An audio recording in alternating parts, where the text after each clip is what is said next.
So here's our first problem.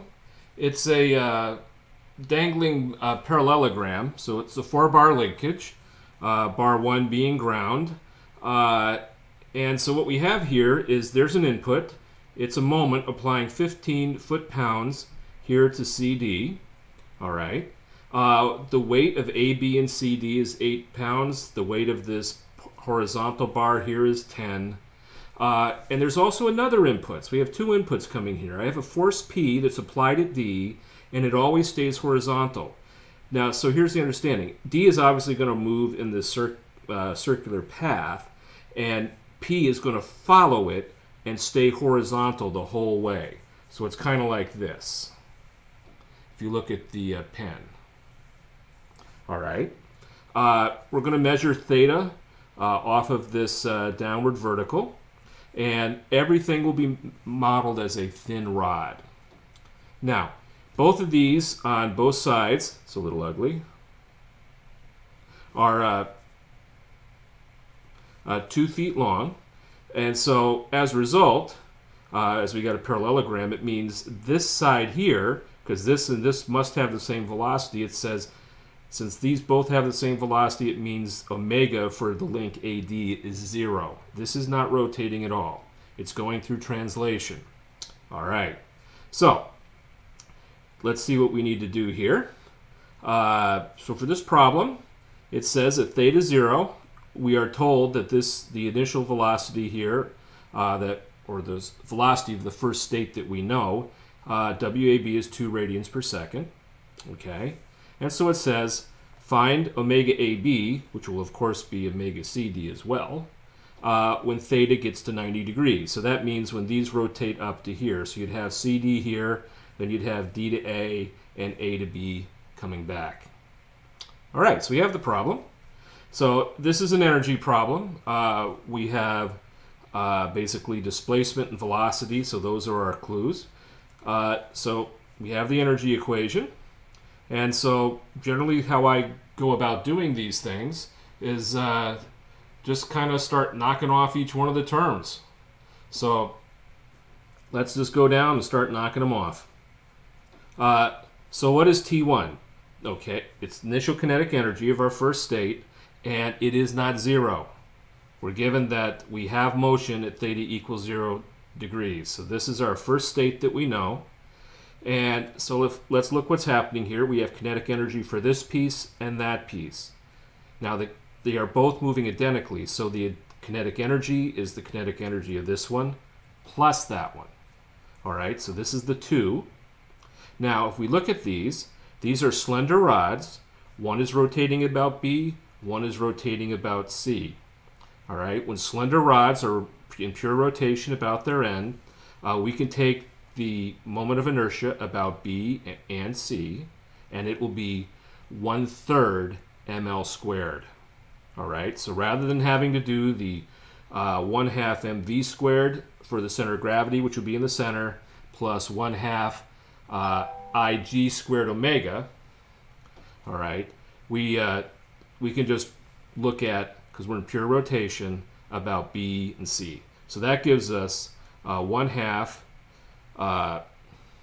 I at B or C omega squared. So what is I? It's 1/3 m, 8 pounds divided by 32.2, length 2 feet, and then here's omega squared, 2 squared right there. And then we multiply it by 2 for the 2 lengths. All right. Now, this piece here is in pure translation, so we just need its velocity. So if omega is 2, multiply by 2, omega times r, you get 4. So here we have 1/2 m, 10 on 32.2, v squared, 2 times 2, quantity squared. All right, so that gives us the initial kinetic energy. First state, it works out to 3.810. That'd be foot-pounds. Now for potential energy. There's no springs, so all we have is that of gravity. And so what I'm going to do is I'm just going to call the initial state where it's hanging straight down, and this just being across it, I'm going to call that my 0 reference. So it's a free choice. I'm going to take V1 to be 0. All right. Now we have to contemplate, we've dealt with this term. What's the non-conservative work? Okay. It's going to be this moment. And so that moment is, we know what that is, and then we have to multiply by the displacement, which is an angle. Now it's given as 90 degrees, but we have to express it in radians, so that's pi over 2. All right, so we'll have 15 times pi over 2 for our work input. And then we're going to have input coming in from this as well. So this is always staying horizontal. This is going to rotate here. So the horizontal distance, in other words, you have to take the distance along the path of the force. Okay, remember this is an inner product. So as this rotates up to here, point D is going to go over 2 feet. Okay, so we have the work here is 20 times 2.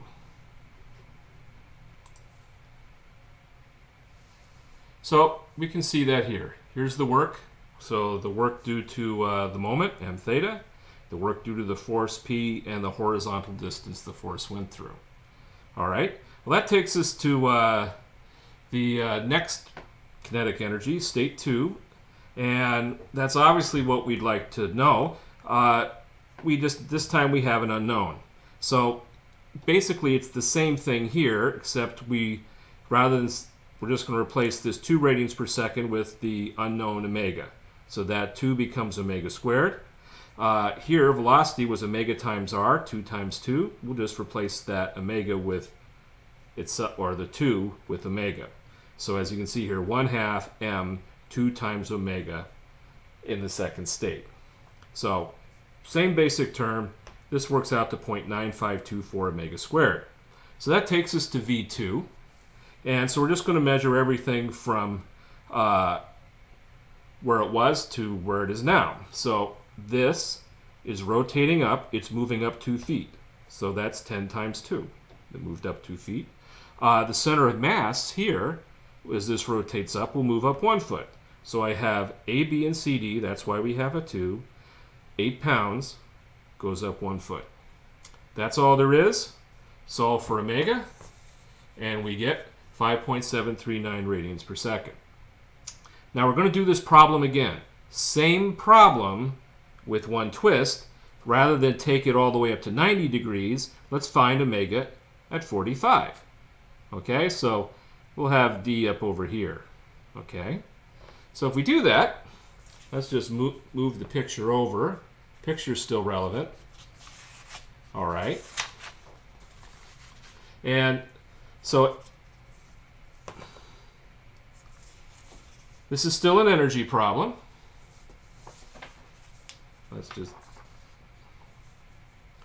So here we are. We're going to look for omega AB at 45 degrees. Still an energy problem. All right. T1, absolutely the same. T2, it's actually absolutely the same. All right. In each position, we simply have a variable omega. All right, that we're trying to find. So that's the same. V1, I'm going to do this one different this time. Okay. There's more than one way to skin the cat, as it were. And so what I'm going to do for this one is simply, just to be different, different's good, I'm going to deal with the pins here at the ceiling as being the 0 line. And so I'm just going to note for state 1 where everything is. In that sense, bar AD here is 2 feet down. So we're down 2 feet, so minus 10 times 2. And then the center of gravity here, which starts off 1 foot down, we have 2 of them. They weigh 8 pounds, and they're 1 foot down. So that's just states where it is. Okay. Then we have, again, the work of our moment and force. All right. If we go to 45 degrees, that says MOM is going through pi over 4. That's 45 degrees. So that's what's right there. And our 20-pound force, all right, so as this rotates 45 degrees, okay, you would have 2 feet going through 45 degrees. So we need to know this distance across here. That would simply be 2 sine of 45. So that's the horizontal distance this force goes through. Okay, so there's the non-conservative work. V2, again, I'm just going to ask the question, where is everything?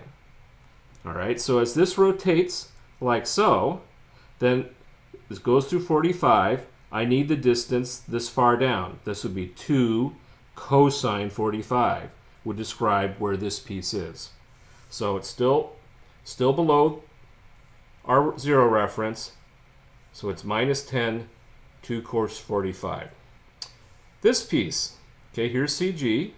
All right, if it's at 45 degrees, I simply need 1 foot cosine 45. So we have both AB and CD, that's the two, 8 pounds for each, and the 1 cos 45. That's the difference. All right, solving, we get omega is 5.92 radians per second. And that knocks out this problem. Come back soon, because we got a whole bunch more. Talk to you then.